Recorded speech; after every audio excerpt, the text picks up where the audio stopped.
Great, and I'm so happy to introduce Tami Anastasia. She is going to share with us some really good information about the warning signs of dementia. So here we go. Thank you. Okay, well, thank you all for having me. Let me introduce myself. My name is Tami Anastasia. Thank you, Julie, for that nice introduction. I am a dementia consultant, educator, and the author of Essential Strategies for the Dementia Caregiver, Learning to Pace Yourself. It would be a good resource for you all to have if you have families who are taking care of a loved one with dementia, and it talks about all the behavioral and cognitive changes and lots and lots and lots of different strategies on how to deal with those changes. And then it also has a section of the 11 most challenging behaviors to deal with, how to deal with those, and then also questions to ask, home care agencies, hospice and things like that. So it might be a good resource for you all to have. I have a private practice and I provide counseling, emotional support, dementia guidance, and care strategies for families and professional caregivers. And I also facilitate twice monthly caregiver support groups. So today I'm going to talk about the warning signs of what dementia is. But first, I want to clarify what dementia is, because a lot of people use terms interchangeably. So I want to make sure we're all on the same page. So what is dementia? So dementia is a general term. We have a term called cancer, and cancer is a category, and it describes there's all different types of cancer. Well, dementia is the general term that we use to describe anybody with cognitive impairment that interferes with their ability to take care of themselves on a daily basis. So dementia is the category, and we have over 100 different types of cognitive impairments.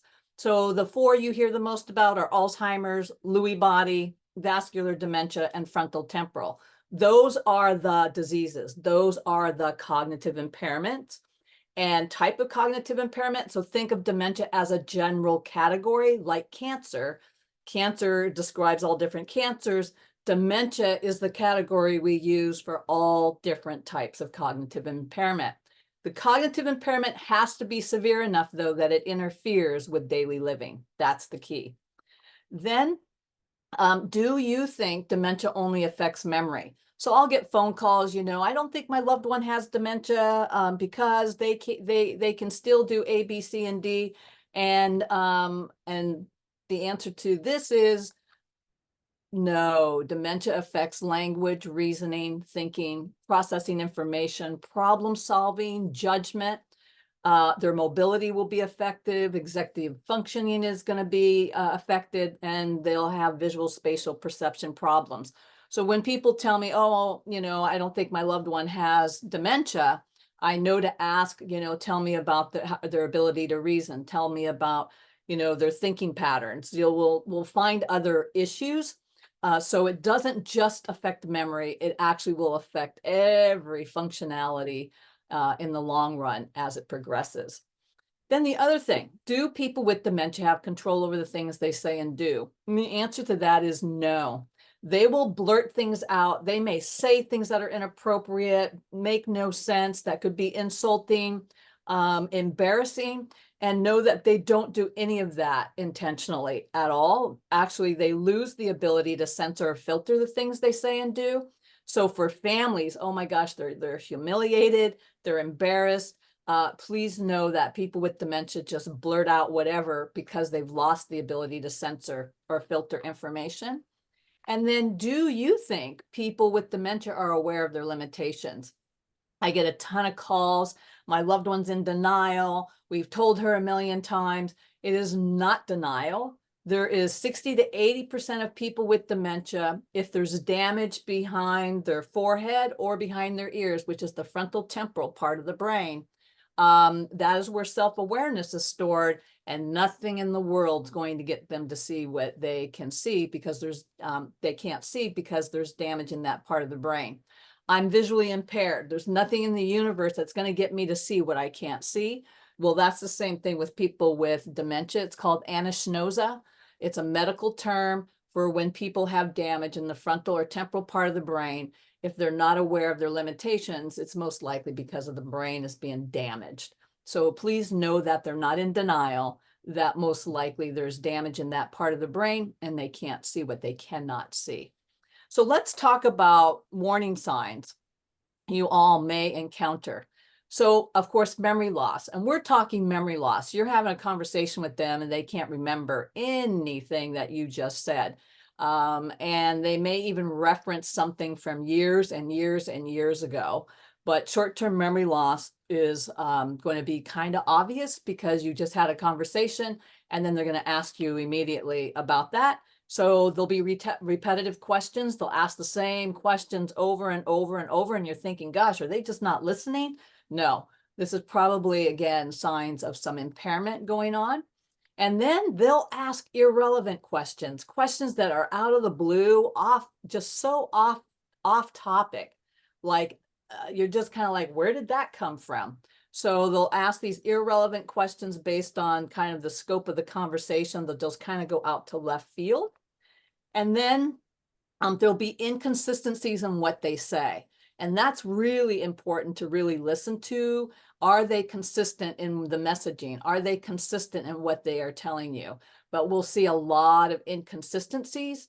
They'll say one thing, then they'll say another. And then again, here again, they may veer off and really be distracted and bring up a topic that's unrelated to what you're discussing.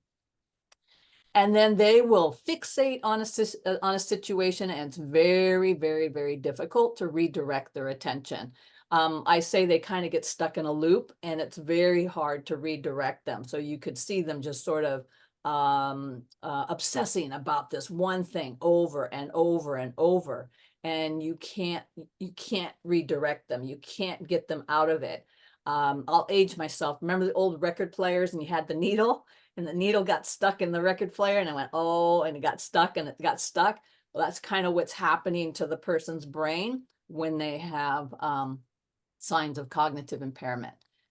And then they will repeatedly misplace documents. They'll call you and they'll tell you, I don't remember where I placed it. Could you send me another copy of those? They'll accuse people of stealing them or taking them from them. That is a classic sign of cognitive impairment. And then also what goes hand in hand with that is they'll call you repeatedly and doesn't remember talking with you. They'll call you over and over and over and have no recollection. Again, that's short-term memory loss, right? I have no recall. I have no memory of speaking to you. So I'm going to call you again because it's on my mind. I'm going to call you again. I'm going to call you again. And we're talking frequent phone calls. And then they will have difficulty or will not be able to follow or process the information you're sharing. It's going to be a gap in the thinking. They just can't process.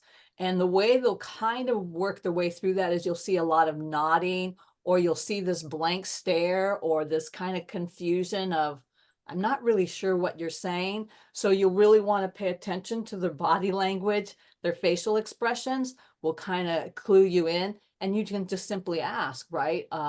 Is there anything I'm asking you that you don't understand? And you could just kind of feel it out to see what they are following and what they're not following. Don't want to really test them, but you just kind of want to get a baseline, a feeling of, wow, are they able to really process and digest what I'm telling them? Or are they sort of going through the motions and there's this gaze, like I'm present, but I'm not absorbing the information.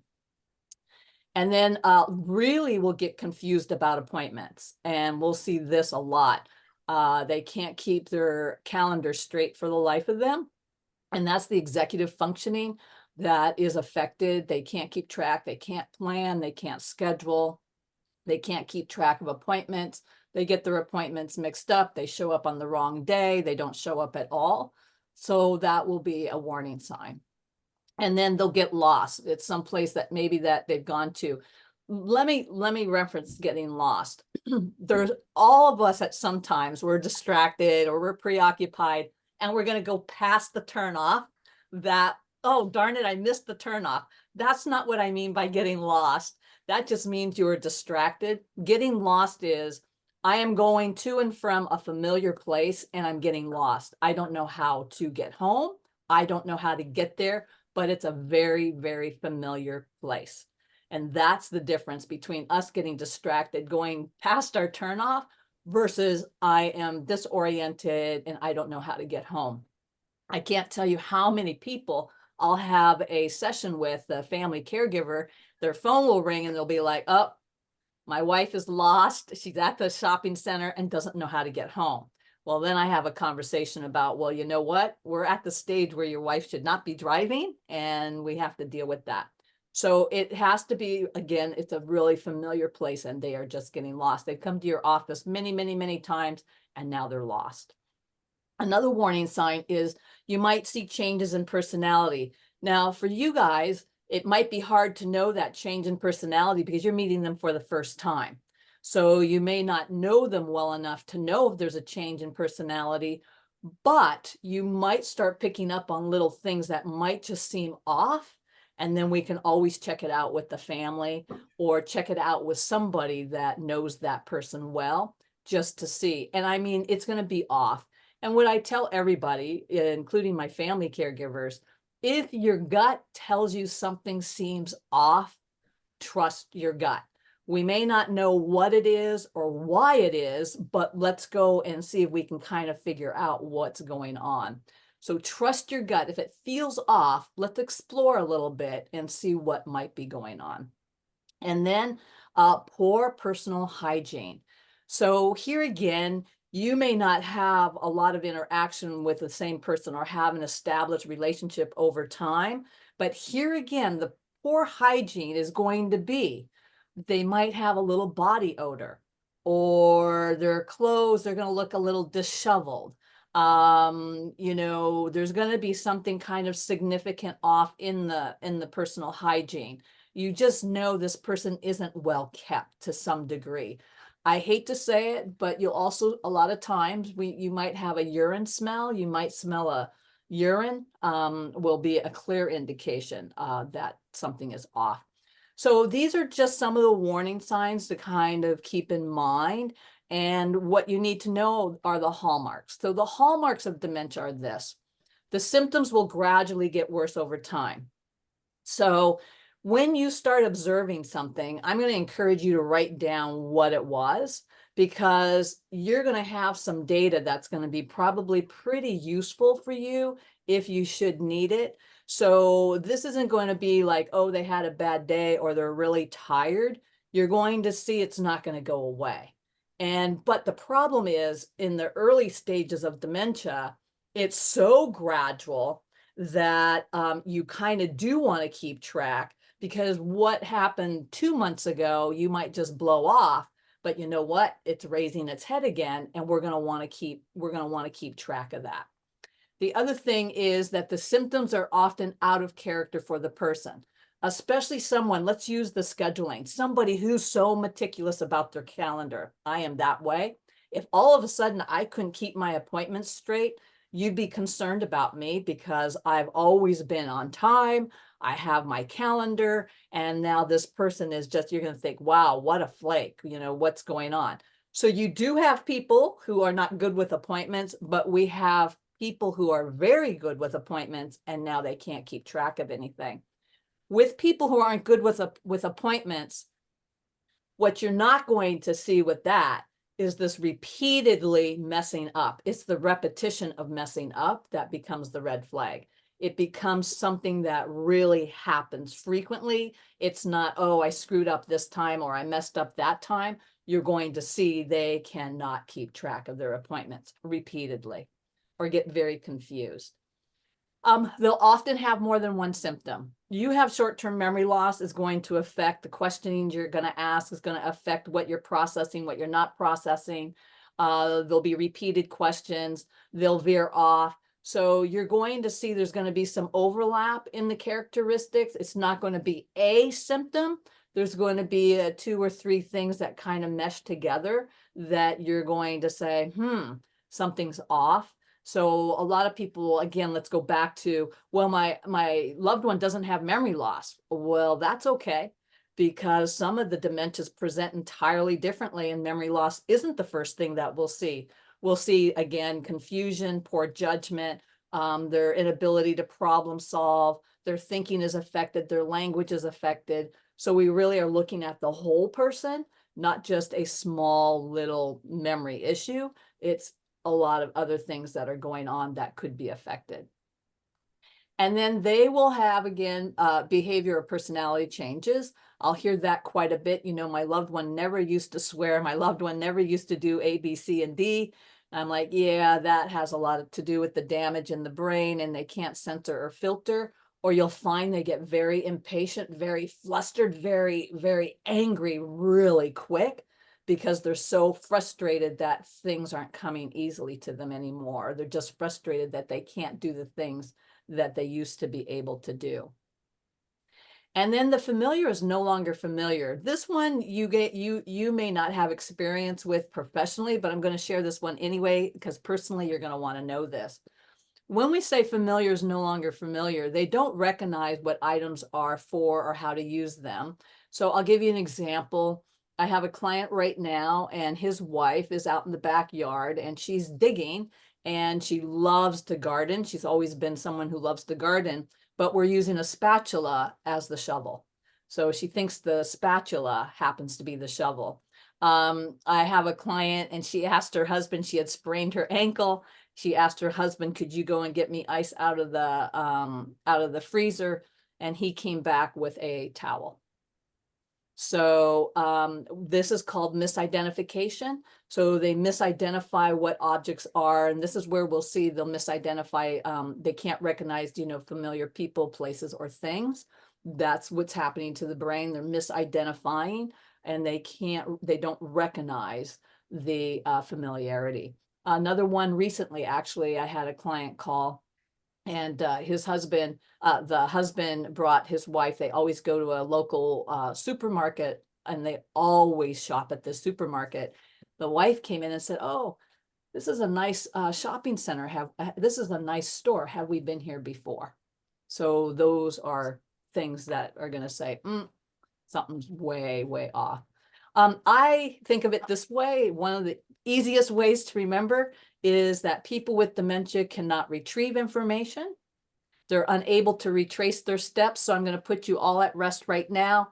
If you were doing something, you got up and you said and wanted to go into the other room, and you walk into the other room and you say, oh my gosh, what did I come in here for? And then you go back and you're like, oh yeah, that's right. That is normal aging. When we talk about retracing, you cannot retrace your steps at all.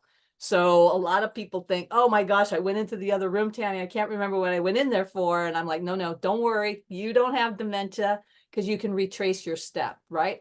We get distracted. Sometimes we go from here to there. We get distracted. What did I go in there for, right? So that is normal aging. So hopefully all of you now feel so much better knowing that's normal. And they cannot remember things that were said or done 5 minutes ago, 30 minutes ago. Now, what trips people up on this is that they have a fabulous memory and can detail things that happened 40 or 50 years ago. So people get very confused, and they think, but Tami, my loved one can share all these details of things that happened 40, 50, 30 years ago, but they can't remember what happened 5 minutes ago. They can't remember calling you. So it is that they cannot, the short-term memory, they cannot remember short-term information, because depending on what part of the brain gets damaged first, with most dementias, not all, with most dementias, we're going to see short-term memory loss first, and then the long-term stays intact the longest. But that confuses so many people, because they can remember things from years and years and years ago, which would make sense because the long-term is stored in a different part of the brain. Short-term is in a different part of the brain. So when that gets damaged, that short-term is going to be a problem. And then they're not able to recognize familiar people, places, or things, like the items I just talked about. I do have a client who recently put his shoes in the freezer, thinking he was putting them in the closet. So you can see how dementia really alters the brain and the thinking and the functionality, right? And these are early warning signs. Over time, as it progresses, you're going to see they're going to lose a lot of their ability to do daily simple activities. But early, it's hard to diagnose because it's so subtle, but it will increase over time. And then the key for it to be diagnosed as dementia is that the impairment has to interfere with performing daily activities. It has to interfere with a person's ability to, write checks, balance their checkbook, to be able to cook, to follow a recipe, to be able to get from point A to point B. It has to interfere with their ability to live independently. So a lot of my clients very early on, I say, if you were not living with your loved one, could they take care of themselves? And the answer is often no, because they can't do certain basic tasks anymore. So that is the key for it to be a dementia. The other thing you want to keep in mind when it comes to dementia is we have done extensive testing and ruled out every single possible medical reason that could explain why this person is having cognitive impairment. We've ruled out sleep apnea. We've ruled out B12 deficiency. We've ruled out a UTI. We've ruled out dehydration. We've ruled out a thyroid imbalance. We've ruled out a hearing problem, vision problems. Like by the time a diagnosis of dementia is made, we have ruled out every possibility that could explain medically what could be contributing to the dementia. So once we think we go to get them tested, just know we don't base it on a single test either. We're doing a lot. We do a blood work. We're testing them cognitively. We're doing brain scans. We're getting a thorough medical history. So know that we don't take this diagnosis lightly, that we really, really do pursue it to make sure there's no other explanation as to what could be going on. So now you suspect, oh, this person might have some signs of dementia. First and foremost, the goal is always to establish trust and alliance with our clients, right? So listen to what the client tells you. You know, this is where listening becomes super, super, super advantageous. Listen to what they're telling you, because what we're looking for, does what they're telling you make sense, number one. Number two, are there inconsistencies in what they're telling you? So you want to really hone in and listen to what they are saying to you to see if you pick up any signs that could say, there's a red flag here. And what does the client think they need? Does it make sense? Is it off the wall? Is it unrealistic? Is it realistic? You know, the client, the person with dementia, may think they need certain things, and you're just looking at them like, wow, that's so off base, right? Not under these circumstances. So really, really, really listen to what they're telling you, what they think their needs are, how they're feeling, and what they're sharing. And then you want to start asking some reflective, clarifying questions. In other words, what are their concerns, their goals? What are their wishes? Are they realistic under the circumstances? What you know about the family? Is there anything specific I should be aware of? So people with dementia will often, they'll talk and they'll tell you things, and often they'll want to tell you things that they want you to be aware of. However, is it realistic? Are do they want you to know that they were a high school football player and they scored the winning touchdown, 60 years ago, and they keep telling you that? These are things that we're looking for, are these inconsistencies, and how realistic is what they're sharing with you and telling you. Again, how realistic is it? One of my favorites, especially with early onset dementia, is I always like them to elaborate, because I'm looking to see what they're thinking, what their processing is like.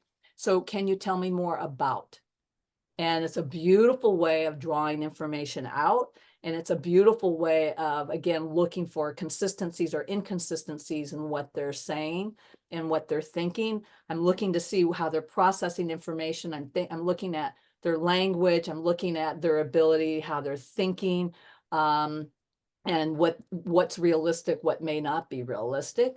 And then have you talked to anybody about making this decision. That's a pretty critical piece. Like, are we just making this rash decision because my brain tells me I need to do this? Or has it been thought out? And here, what I'll tell you, honestly, I'm looking for there, are they getting pressure? I'm looking for elder abuse. I'm looking to see, is somebody taking advantage of them? Is someone, is there undue influence? I'm looking to make sure that this person is being protected and not being forced to do something and doesn't understand why they're doing it, but because their drug addict son says it has to be done and we need the money because I need money for my drugs, right? So I'm really looking here to see and protect the person and make sure that there's no undue influence. And then what is really a good idea, again, I can't stress this enough. I really would write down, questions that you may have asked and how they responded if they seem off. And I would write down your observations. I've taken Judy out several times and she's always been well kept, but this time Judy, there was something off with Judy. And then man, I met with her again. And this is to protect you too, right? This is to have documentation that shows this has been my interaction with that person, because I hate to tell you, people with dementia get paranoid and they are accusatory, and you don't want to be this person that they accuse you of things that you did not say or do. It's super important. And that paranoia isn't because they're doing this intentionally. It's, again, the brain is impaired, so it's processing information incorrectly and it distorts information. So you're going to want to document this information for yourself to protect yourself. And then in the end, if you do suspect something's off, you do want to contact somebody who might be an appropriate resource, maybe family or friends, or maybe you contact the referral source, who was the person that referred the client to you. There might be a trusted advisor, a rabbi, priest, therapist, an attorney, someone, a fiduciary, conservator.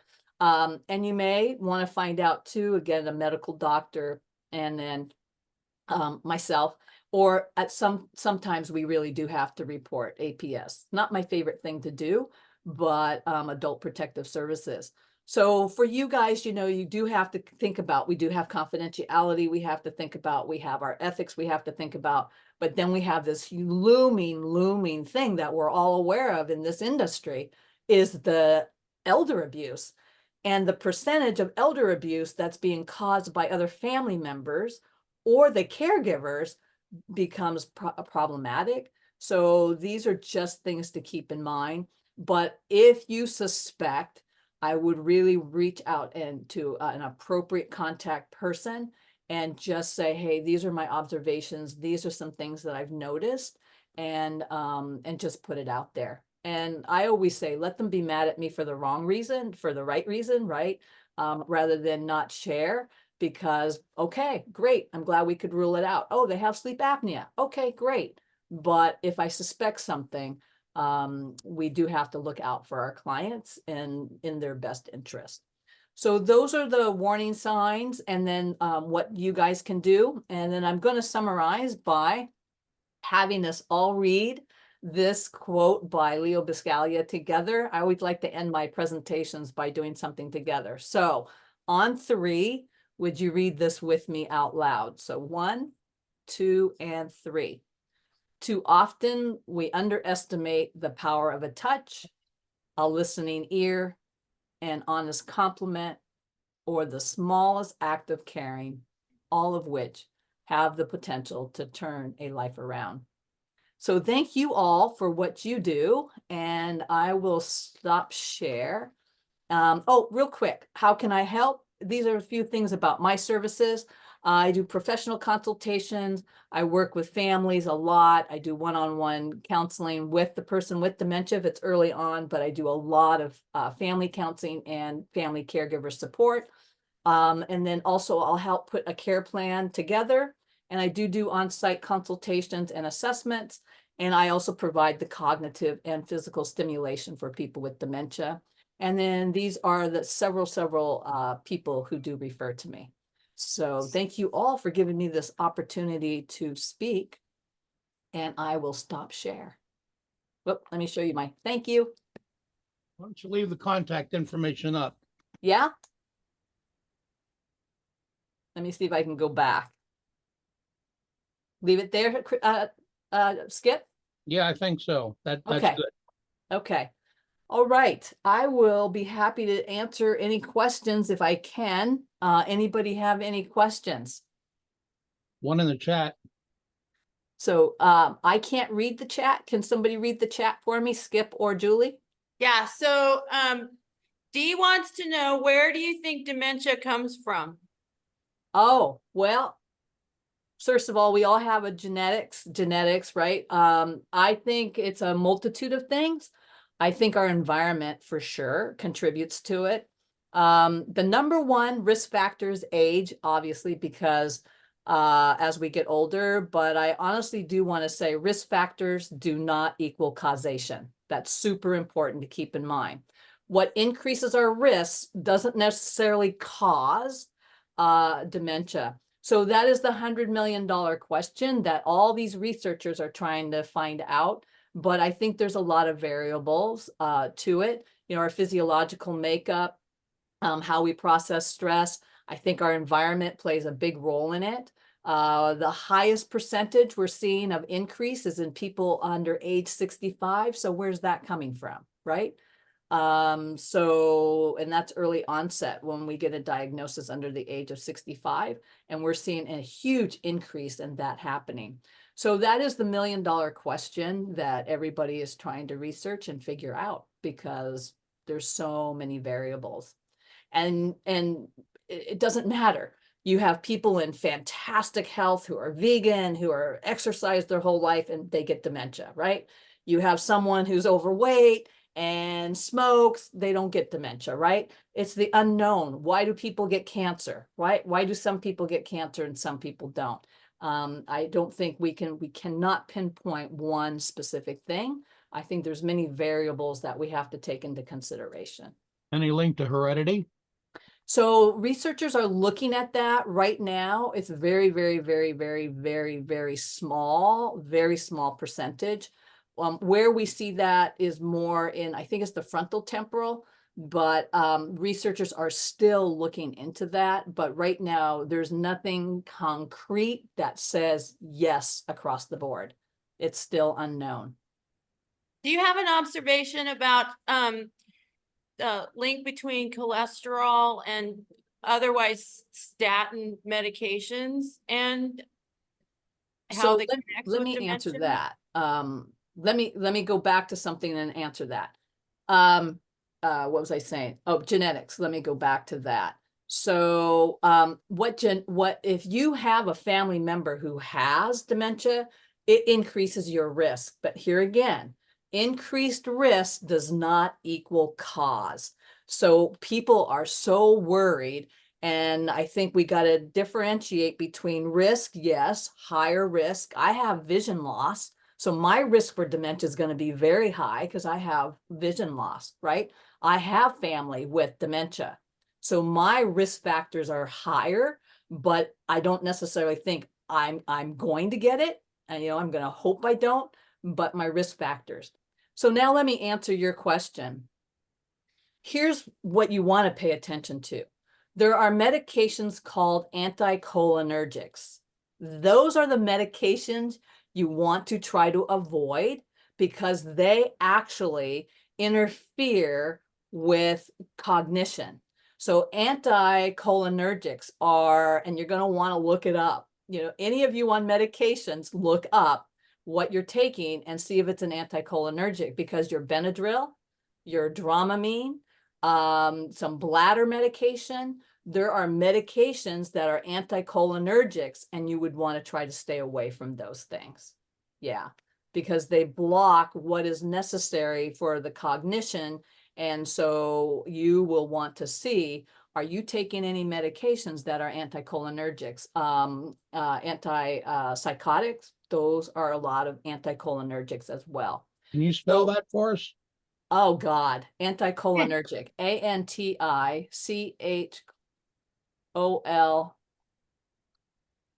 Nergic, something like that, anticholinergic.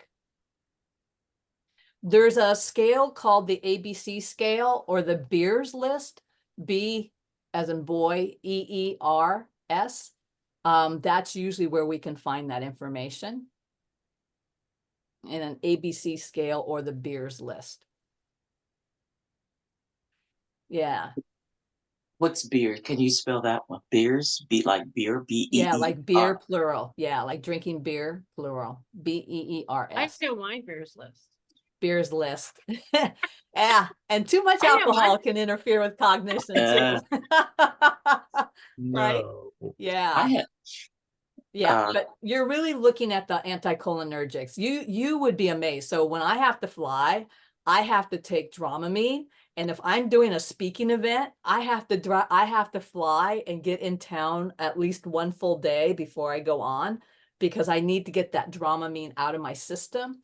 But Benadryl is a high anticholinergic. Bladder medication, classic anticholinergic. So you're just going to want to look at medications. You know, whatever medications you're on, look them up and see if you're taking an anticholinergic. wow. Nadia had a has her hand comment. up. Tammy, I thank found, you. we got the Yes. spelling here. ANTICHOLINERGIC. Okay. Put it in the Put in the chat. chat, Yeah, you were Julie. close And put enough. it in the chat. Julie, put it in the chat. Okay. Yes. Yeah, I Yeah. was close. I have Yes, a quick question. Thank you for all this. sure. Have you seen any improvement or any reverse on this condition, disease? No, I have not. But you'll have people claim that they have. But you know, there are certain people out there that say, well, I reversed dementia. So my take on that is we have normal and we have dementia and we have mild cognitive impairment. I think anybody who's saying we reversed it might be dealing with somebody in the mild cognitive impairment stage, and it's not yet a full-blown dementia. So in my private practice and all the research and everything that I have read and done, I have not witnessed it or heard it myself. But that doesn't mean it may not exist, but I'm cautious because dementia really does have a progressive trajectory, and either we catch it really early on. So I'm thinking if we're catching it, it's in the mild cognitive impairment stage before it crosses over. I'm very skeptical. Listen, people have come out and said, oh, if you drink coconut water, there's no quick fix in our society. And we live in a quick fix society. It was coconut water was one.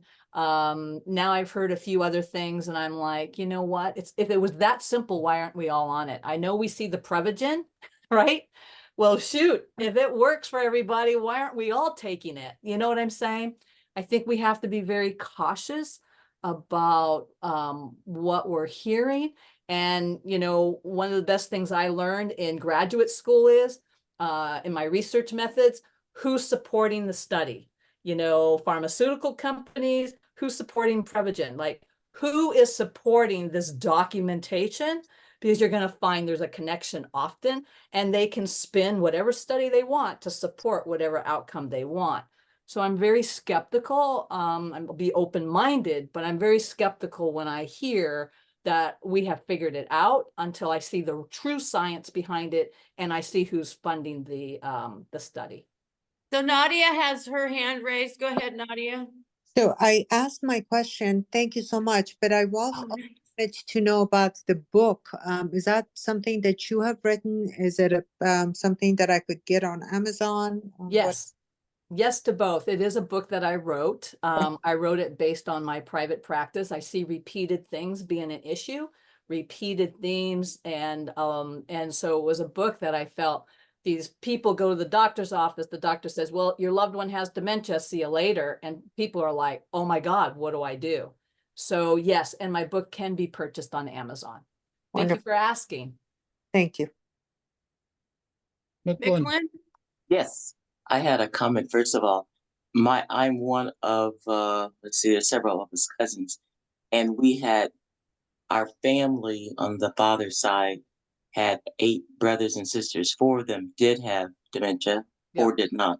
Okay, And we always thought, all these first cousins said, "Oh, we're gonna get it. When are we gonna get it?" And none of us did. Only one of the older cousins, she did. But, but I have to agree because we were doing everything. I mean, I don't think my lifestyle is any better or worse than any of my cousins, but we don't show any signs at this point. And we're all seniors at that point too.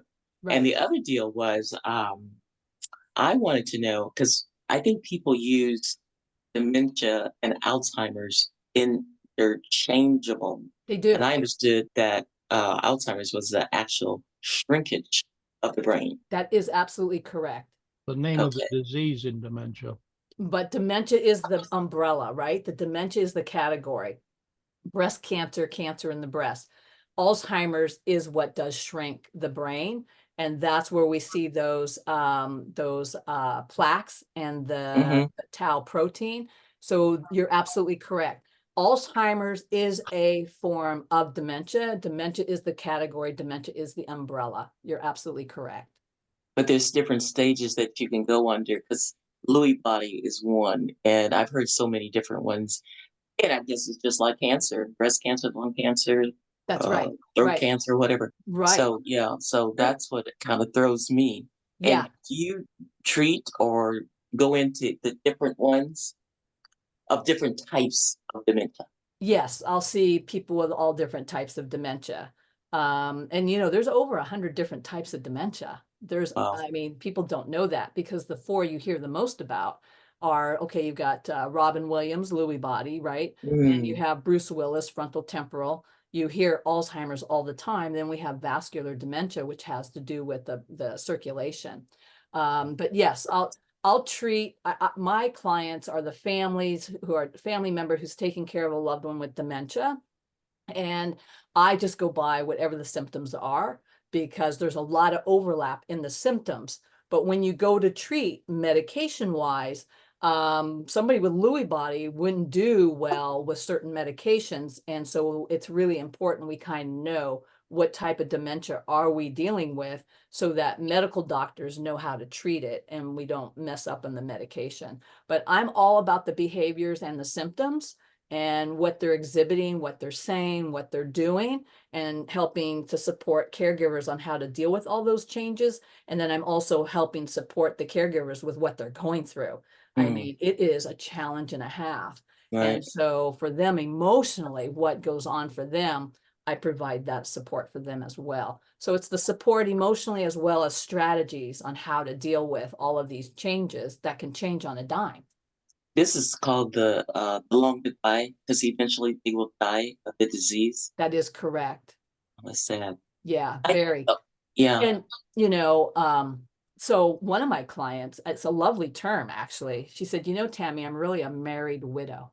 Mm, And I'm wow. like, wow, does that describe it, right? Yeah. Mm, It is the long goodbye because they slowly drift away, drift away, drift away. And that's one of the challenges, right? How do we still meet them? How do we still connect with our loved one as they drift away? So I always tell clients, they're drifting away here, in their brain, but let's connect in their soul. That soul is still alive. That emotional is still alive. How can we connect? And we just have to find different ways of doing that. Not always is it verbal. We find other ways of communicating as they decline and really connect with the soul and the heart of the person and the emotional part of the person. Although the brain is damaged, we find other ways to keep that connection and find meaningful ways of relating to them. But it is the grief and the sadness is tremendous, huge right. loss. Mhm. I think I've seen you at the Caregivers Conference. Were you a recent speaker at the Caregivers Conference? Because your name and your topic certainly sounds familiar. Yeah, so I do a ton of speaking. So it depends which conference, but yes, I've been at several of the caregiver conferences. This is the one that's in September. And oh, by the way, I want to mention it. I sent it to Julie. October the 5th is the last one in the series. Oh, And- yes, I was speaker last year. Yeah, I Okay, didn't do it yeah. this year, but I was a speaker last year. Yeah, Yes, you are yeah, correct. Thank Yeah. you. Are you gonna be there on the 5th? No, I won't be. No, I have another speaking event that day. But you are local, right? I am. Okay, I'm great, right great. here in San Jose near Good Samaritan and 85. Good, good, good. I enjoyed your talk. Oh, thank Learned a you lot. so much. Learned a And lot. thank you. Yes. Thank you so much, Tammy. We learned so much. This is just amazing. Well, And- thank you all for having me. Do we have time for one more question? Sure. Yeah, go ahead, Lynn. Oh, okay. Hi, Tammy. Hello My there. mom actually does have dementia, Okay. and my father is a primary caretaker, and we are interested in your services. Are you local? I am, but thank you. So I know COVID was horrible, but for me, with Zoom, I have clients in all different states now because of Zoom. So yes, I am local, but for people who can't get out because of their caregiving responsibilities, I can do it via Zoom. I could go to them, they could come to me, or we could do it by phone. So yes, I am local. So, you're in the San Jose area or where? Yeah, I'm in the Yep, you Campbell, froze up. San Jose area. Oh, in the Campbell. the- Okay. Yeah, in the Campbell, San Jose area. And you could just reach out to me either by phone call or sending an email, or just go to my website and hit the contact button there. Oh, okay. So you do because you know, my sister is actually coming from Canada with her boyfriend to help my dad, who's like in his 80s, Yes, for my mom, and we Yes. wanted to get him to assisted living, but he's a little stubborn and Yeah, wants yeah, that the wheelchair resistance, type of yeah. situation. I'm close by, so I try to help as much as I can, but my Ye- husband and I have pretty demanding careers, so yeah, yeah, I just help basically once a week. They come over, I walk her, and we feed them dinner, and I give her a bath and all that. But nice. I would really like maybe a Zoom call with like you, my dad, and my sister, because You they're bet. primarily, and then probably a follow-up in person. So Sure. yeah, well, yeah, I just wanted Just to reach make out sure, to but- me. Yeah. But like my husband is now worried that I myself might get dementia. So like, are there, and sometimes I feel like I am, but my friends are like, you're just juggling 10 million things. And that's a problem. That I'm gonna say is 90% of the problem when we are working and we're working a lot, we're overwhelmed. I swear to God, the older we get, I think the busier we get, the more distracted we get. So I hear that a lot. And remember the 4 R's, right?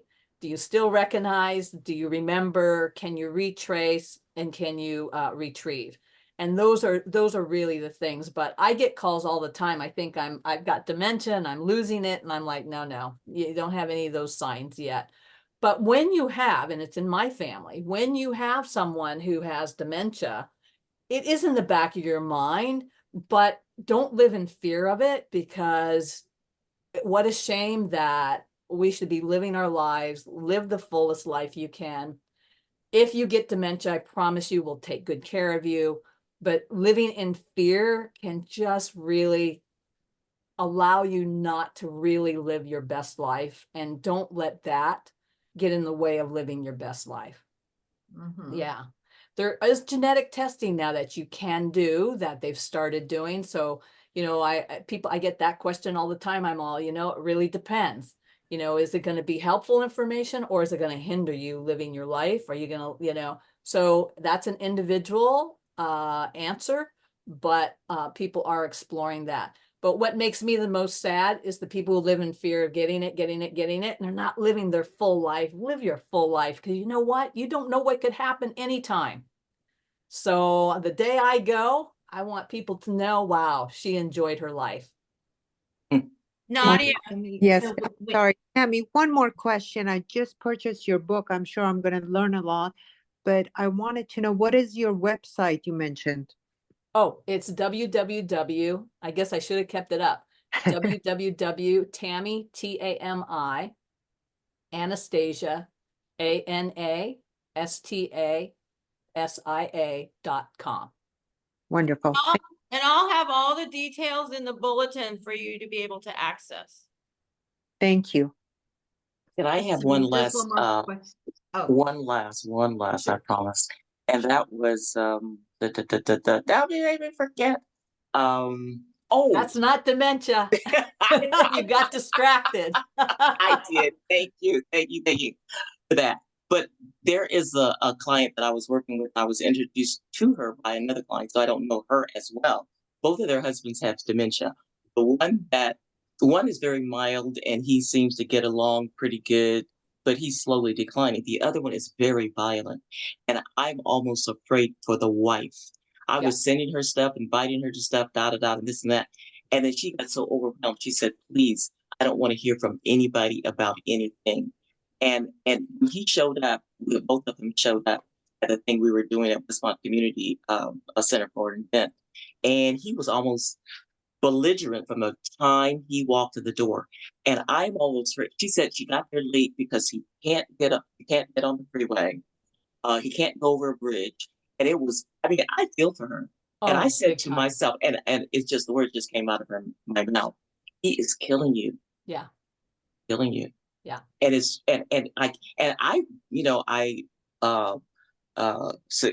just succumbed to her wishes, and she said she didn't want to be contacted. So all I could do was take her off my distribution, Yeah. and I can hear from her from time to time through her other friend.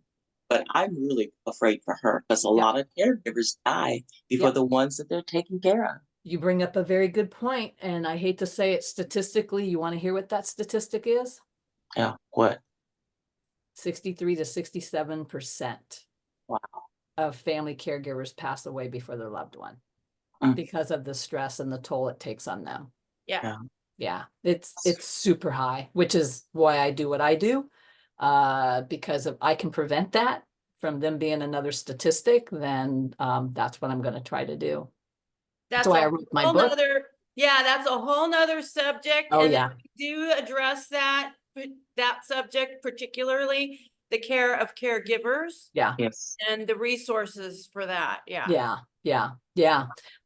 Okay, anybody else? Thank you for that. Yes, we do have to kind of honor that. However, you might just say, you know, I just wanted to let you know I was thinking about you. Don't have Right. to say anything else.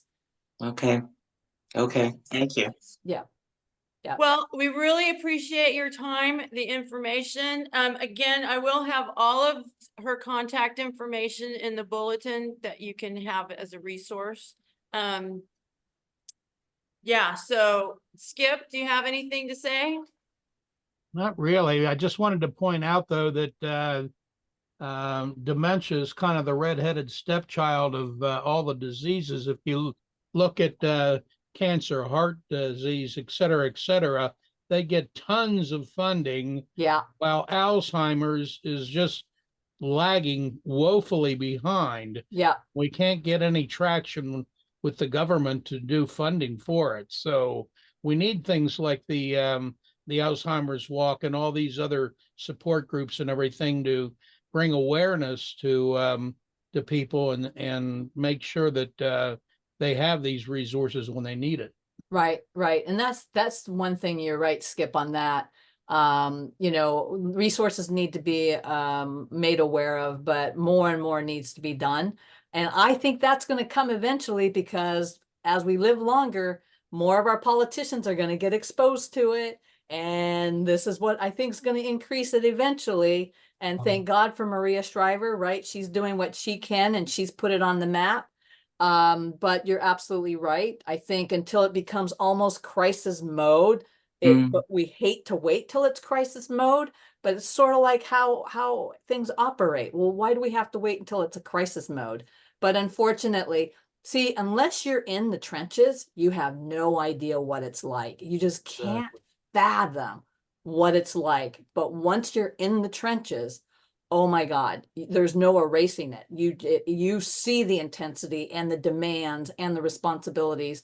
And I think as soon as a few more of our politicians, and I think we've got politicians who are having cognitive impairment already. Like a And president, maybe? that's gonna elevate. I won't name names, but All that's right, gonna we get elevate. like, oh my gosh, that's But we that's do. a whole nother meeting. Yeah. So, and I'll be I'm on not schedule. pointing names. I just think that that's unfortunately how our world operates, is until the upper Bs really have exposure. We're gonna have more opportunity to do something about it. But us little guys down here are still going to Congress. We're still going to Washington. We're still doing the walks. We're still donating, right? We're still doing what we can to get the word out. Because it starts with us. Exactly, Yeah. exactly. Yeah. So great question. Thanks for bringing that up, Skip. Well, thanks thank for you all so you much. do. Yeah, exactly. Thank you so much, Tammy. Okay. You can have a great week. We're gonna, everybody stay on for a minute. Ann Okay. is here from Free Model. We're gonna talk about a couple things. Okay. Thank you for having me. You all take Thank you. care. Thank you, for thank what you, you all thank do. you, thank We'll you. have you back because Okay. we have so much more to talk about. Sure. Yes. so All much. right. Thank you all. Thank you. Hi, everybody. My name Hi, is Ann from Ann. Free Model, our preferred affiliate. Nice to see everybody. I am the head of marketing at Free Model, and if you are not familiar with Free Model, we do pre-sale home renovations. We are in most of California, sort of not in the really truly Central Valley, but northern and southern. And we are in major metros in Texas and Florida and expanding elsewhere. And we have a lot and we work with real estate agents who have listings who need to be fixed up before they go for sale. And we have project managers on the ground in person who design, manage the whole project, and we pay for the project, and then we get reimbursed out of escrow after the home sells. And we give agents a year to sell the home. So at no interest, no, it's a deferred payment. We are not a lender, so there's no interest or frankly credit check. The way that we determine whether or not we can take on a project is really based on equity in the home. And oftentimes, especially in the Greater Bay Area, when there's a home that's been owned or been in the family for so long, obviously there's plenty of equity. But just for your information, the formula we use is the outstanding loan balance and the free model work cannot exceed 80% of the projected sale price. So 80%, sort of 80% loan to value. And most of the time, again, when somebody's had a home or has been in a home since the 60s or 70s, and now they're going for 7 figures, that's not necessary. I mean, it's not necessarily part of the calculus, but I am here to tell you guys about a little promotion that we're doing in the month of October, which is any projects that we start in October we will extend a complimentary deep home cleaning at the end before the staging goes in. We will also include staging in the project if that's interesting to you, and we can use your preferred vendors. So it's about a $500 value, and we're extending this to projects that are $10,000 in value or greater. Typically, we do projects that are greater than $10,000, especially in the Bay Area, because once you sort of do a kitchen or a bathroom, or even just a floors, sort of paint, carpet, landscape, we're at about 10,000. So, that's kind of why I'm here today, but I'm also just here to remind you guys that Free Model is a resource for you as you're dealing with clients. We have, I don't know a percentage, but anecdotally, I would say probably 25 or 30% of our projects are people who have inherited a home. Oftentimes they live out of state. They no longer live in the home, but they're looking to maximize their inheritance, and selling as is, as you guys all know, is not the best deal. So that's the Free Model elevator pitch. I know we're way over, and Tami was super interesting. So I was really happy to be able to hear that, but I'm happy to take any questions, or you can email me or anything.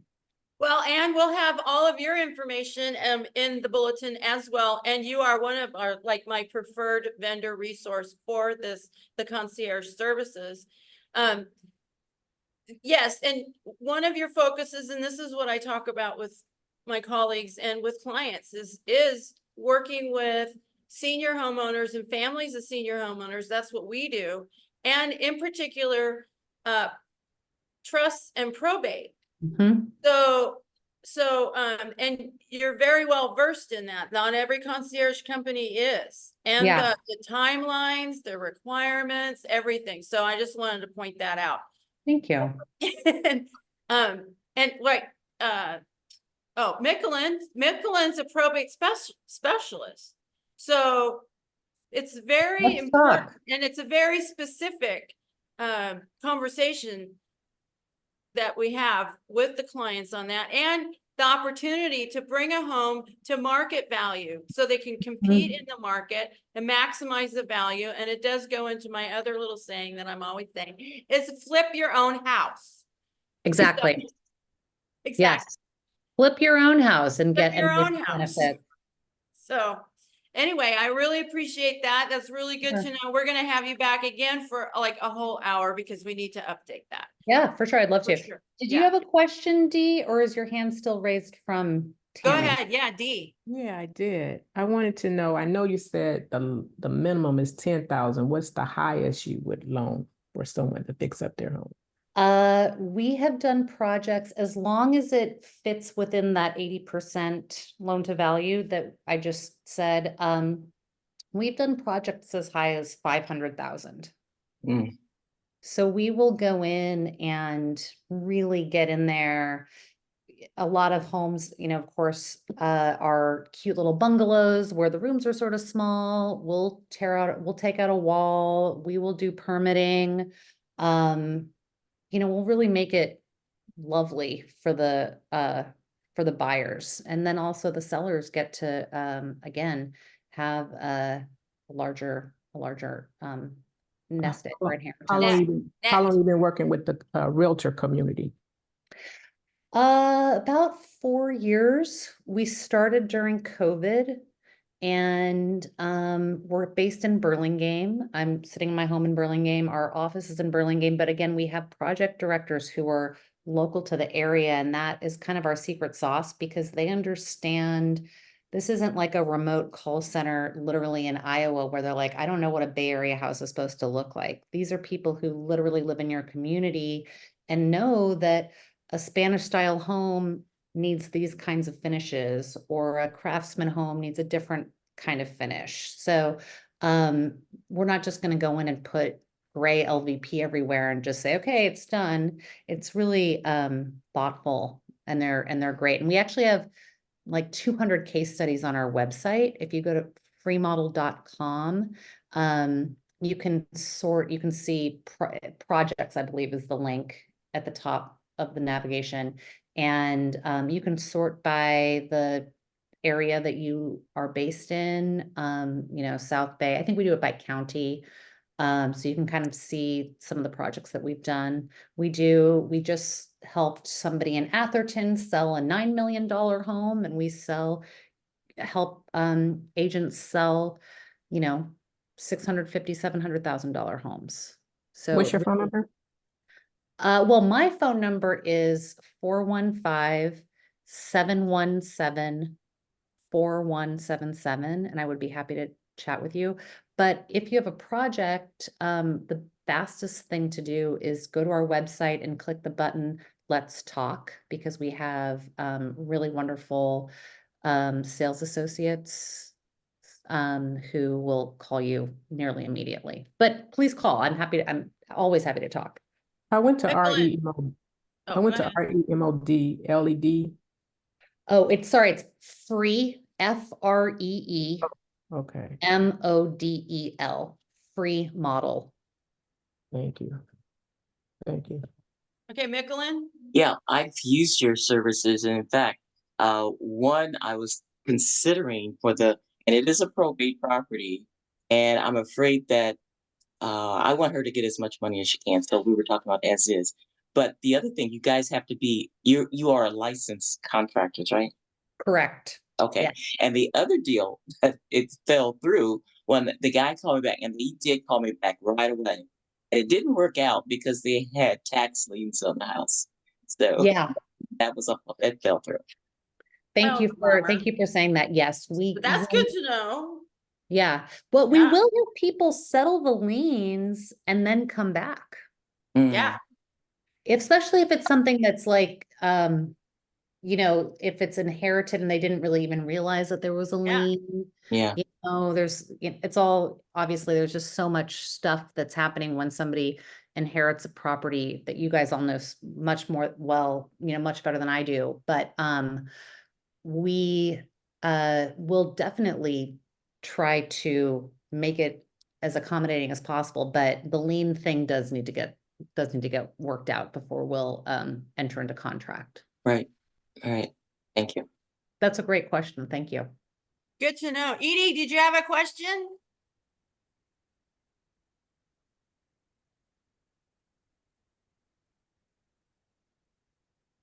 He's on mute. She's on mute.